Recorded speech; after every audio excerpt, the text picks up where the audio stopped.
নমস্কার, স্বর্ণকার ইন্টারনেট চ্যানেলে সকলকে স্বাগত জানাই। বন্ধুরা, আমরা এই ভিডিওর মাধ্যমে যে বিগ ব্রেকিং যে নিউজটি রয়েছে পঞ্চায়েত রিক্রুটমেন্টের, সেই বিষয়টি নিয়ে কিন্তু সম্পূর্ণ আলোচনা করব। তার আগে আপনাদেরকে শোনাবো যে পঞ্চায়েত মন্ত্রী বর্তমান আমাদের রাজ্যের দিলীপ ঘোষ মহাশয় কি বলেছেন সেটা। চলুন তাহলে প্রথমে শুনে নিই, তারপরে আমরা বিস্তারিত আলোচনা করব এই ভিডিওর মাধ্যমে। আপনারা কোনোভাবে ভিডিওটি স্কিপ করবেন না। আপনাদেরকে শোনাচ্ছি এটা। হয়েছে, আমাদের সিএম বলেছেন, মাননীয় কৃষিমন্ত্রী এসেছিলেন, তার কাছেও কথা হয়েছে ফান্ড দিতে। তারা যেমন আবাস যোজনার ফান্ড আসবে, জিরামজির ফান্ড আসবে, কথা হয়ে গেছে, আসতে থাকবে। তো সেই অনুযায়ী তার সঙ্গে রিক্রুটমেন্টও করতে হবে, ম্যান পাওয়ার নাহলে খরচা করবে কি। এটা আজকে সেক্রেটারি সাহেবের সঙ্গে কথা হলো। তো সেই অনুযায়ী আগামী ক্যাবিনেট মিটিং এ যখন বিষয় উঠবে, আমি বিষয়টা রাখবো যে তাড়াতাড়ি ম্যান পাওয়ার চাই, লোক চাই, টাকা চাই, আপনারা নাহলে শুনতে কাজই হবে পাচ্ছেন? না। পঞ্চায়েত না চলে গ্রামের বিকাশ হবেই। তো সেটা আমি আজকে বোঝার চেষ্টা করলাম, খানিকটা আবার একটু বুঝতে হবে, সময় লাগবে একটু, কিন্তু আমরা তো আজ এই ব্যাপারে কাজ শুরু করবো। গাফিলতি পুরোটাই আছে, ম্যান পাওয়ার রিক্রুটমেন্টই হয়নি। তো সেখানে কিন্তু অলরেডি কিছু 6,500 মতো এমপ্লয়মেন্টের জন্য পাশ হয়ে আছে, কিন্তু তার জন্য ফান্ডও চাই, এটা প্রসেসিং আছে। আমার মনে হয় তাড়াতাড়ি ওটাও হবে। যারা আমরা দপ্তরে কাজ করি, নিশ্চয়ই আপনারা শুনতে পেলেন যে পঞ্চায়েত মন্ত্রী দিলীপ ঘোষ মহাশয় কি বললেন সাংবাদিকদেরকে।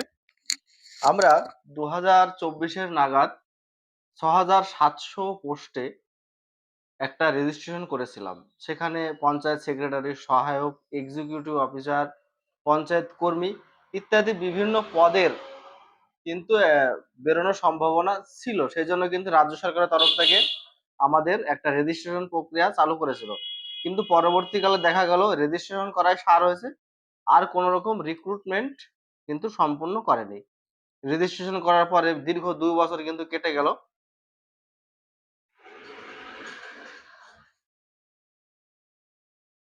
কিন্তু আজ পর্যন্ত সেই টোটাল যে ফর্ম ফিল আপ, টোটাল শূন্যপদ কত রয়েছে, সহায়ক পদে কত রয়েছে, সেক্রেটারি পদে কত রয়েছে, এক্সিকিউটিভ পদে কত রয়েছে, কর্মী পদে কত রয়েছে, এই সমস্ত কোনো রকম ক্লিয়ারিটি কিন্তু দেয়নি। অর্থাৎ ফর্ম ফিল আপই কিন্তু করায়নি সরকারের পক্ষ থেকে, বিগত সরকারের পক্ষ থেকে।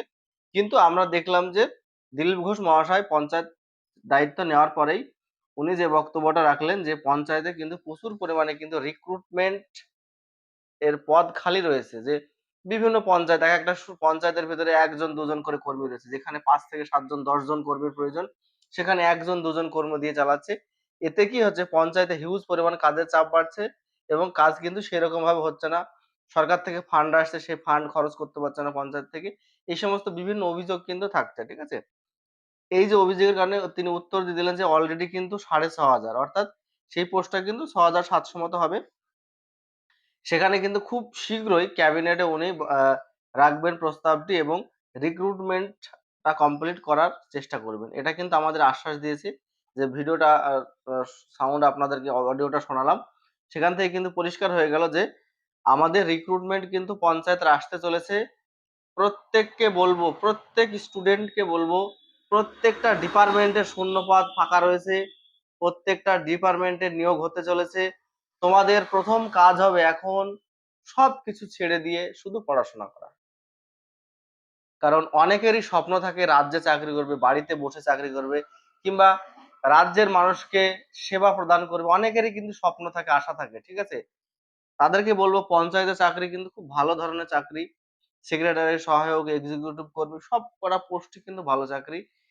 এই পোস্টটা কিন্তু খুব শীঘ্রই আসতে চলেছে। যাদের বয়স শেষ হয়ে গেছে তারা কিন্তু অলরেডি 5 বছরের বয়স ছাড় পাবে। সরকার কিন্তু গতকালকে ঘোষণা করে দিয়েছে।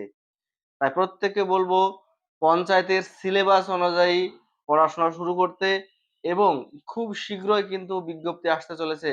Panchayat, food supply, Kolkata police, Bengal police, পিএসসির বিভিন্ন রিক্রুটমেন্ট, যেমন ক্লার্ক, মিসলেনিয়াস এর অলরেডি ফর্ম ফিল আপ চলছে।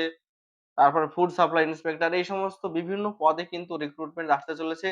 সরকারের সদিচ্ছা আমরা দেখতে পাচ্ছি, সরকারের বক্তব্যে আমরা দেখতে পাচ্ছি। এছাড়া যে গ্রুপ সি গ্রুপ ডি যে বিষয়টা পেন্ডিং রয়েছে পরীক্ষার পরে, সেটাও খুব শীঘ্রই সলভ হতে চলেছে। এছাড়া নতুন upcoming SLST vacancy, group C group D vacancy, সমস্ত ভ্যাকান্সি কিন্তু আসতে চলেছে পরপর। এখন শুধু প্রস্তুতির সময়।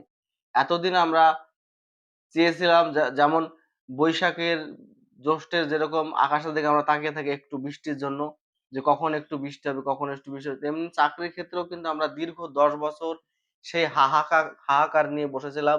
পড়াশোনা করেছি, পড়াশোনার কোনো মূল্য কিন্তু আমরা পাইনি। দীর্ঘদিন বসে থাকার পরেও আমরা একটা চাকরির পরীক্ষায় হয়তো বসেছি, সেখানে দেখা গেল দুর্নীতি করে যারা যোগ্য নয় তারাও কিন্তু সেখানে চাকরি পেয়েছে কাঁড়ি টাকা দিয়ে। সেই দিন কিন্তু বন্ধুরা আজকে শেষ হতে চলেছে। নতুন সরকার এসছে, নতুন ভাবে সবকিছু আসতে চলেছে। যে পঞ্চায়েত মন্ত্রী স্বয়ং তিনি স্বীকার করছেন যে ৬,৫০০ এর উপরে পোস্ট অলরেডি পেন্ডিং রয়েছে, সবকিছু প্রসেস কমপ্লিট রয়েছে, জাস্ট ওটা রান করাতে হবে, অর্থাৎ ফর্ম ফিল আপটা শুরু করাতে হবে, তাহলে কিন্তু হয়ে যাবে। সেই বিষয়টা উনি ক্যাবিনেটে রাখবেন। পঞ্চায়েতের রিক্রুটমেন্ট সুস্থ স্বাভাবিক ভাবে হবে এবং কোনো দুর্নীতি ছাড়াই কিন্তু রিক্রুটমেন্ট হবে। যারা মেধাবী, যারা পড়াশোনা করছো তারাই চাকরিটা পাবে। এই আশা আমরা বর্তমান সরকারের কাছে রাখছি এবং আমারও মনে হয় যতটা নিয়োগ কিন্তু স্বচ্ছভাবে হবে। বন্ধুরা আর বসে থাকা চলবে না। এখন সময় এসেছে নিজের পরিশ্রমকে নিজেকে মেলে ধরার, যাতে একটা সরকারি চাকরি অবশ্যই পাওনা হয়। যেহেতু তোমরা পড়াশোনা করেছো, পড়াশোনা কষ্ট করে করেছো, টাকা পয়সা খরচ করে করেছো, সেই জন্য সেই মূল্যটা যদি পেতে চাও অবশ্যই এখন থেকে শেষ মুহূর্তে এসে পড়াশোনার স্পিডটা বাড়াও। যারা কোচিং থেকে দূরে রয়েছো বিভিন্ন কাজের ক্ষেত্রে, তাদেরকে বলবো কাজের পাশাপাশি পড়াশোনাটাও শুরু করো। বন্ধুরা, এই ছিল আজকের পঞ্চায়েতের রিক্রুটমেন্টের বিশেষ একটা তথ্য যা আপনাদের সামনে উপস্থাপন করলাম। ভিডিওটি ভালো লাগলে অবশ্যই একটা লাইক শেয়ার কমেন্ট করবেন আর চ্যানেলে নতুন হলে অবশ্যই চ্যানেলটি সাবস্ক্রাইব করে রাখবেন। ধন্যবাদ।